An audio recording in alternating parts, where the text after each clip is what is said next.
বিবাহ করবা? কে বলছে তুমি বিবাহ করবা? কে বলছে তুমি 2-4টা সন্তানের মালিক হইবা? কে বলছে তোমার চুল দাড়ি সাদা হবে? কত সন্তান ছোটবেলায় মৃত্যুবরণ করে দুধ পান করে নেওয়ালা অবস্থায় আছে না নয়? কত সন্তান মায়ের গর্ভ থেকে মৃত্যুবরণ করিয়া দুনিয়ার জমিনে আসে, আছে না নয়? বলেন আছে না নয়? বন্ধু, যুবক ছেলে আমার জানা মতো দাউদকান্দি, আপনারা যখন যান সিরিয়ার থেকে দেখবেন জামালকান্দির আগে একটা গ্রাম আছে, গ্রামটার নাম সোনাকান্দা। কি কান্দা? আরো বলেন কি কান্দা? এই সোনাকান্দা মাদ্রাসার প্রতিষ্ঠাতা প্রধান শিক্ষক আমি। 1999 সালে প্রথম আমি মাদ্রাসাটা উদ্বোধন করি। এই মাদ্রাসায় আমার কাছে লেখাপড়া করেছে একটা ছেলে।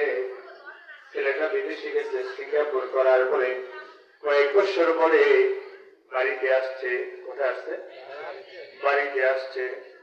আসার সময়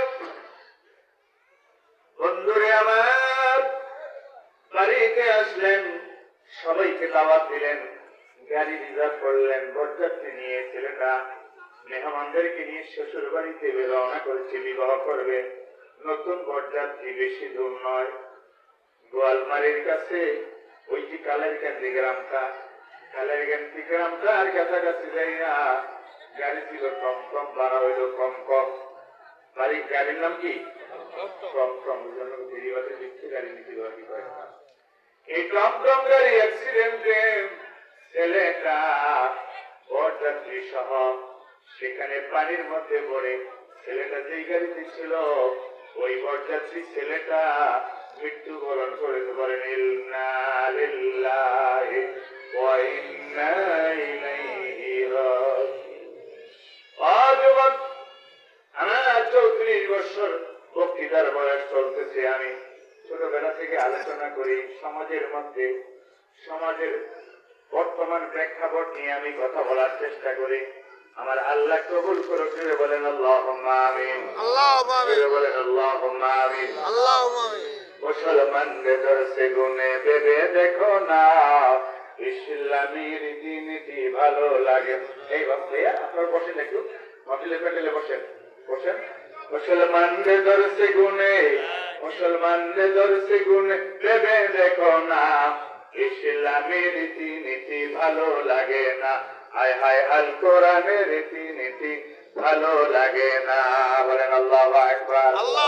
আগুনে গদরসে বুঝে ভেবে দেখো না, মহিলা গদরসে বুঝে ভেবে দেখো না, ইচ্ছা মতো চলে তারা, স্বামী মানে না, ঠিক কিনা?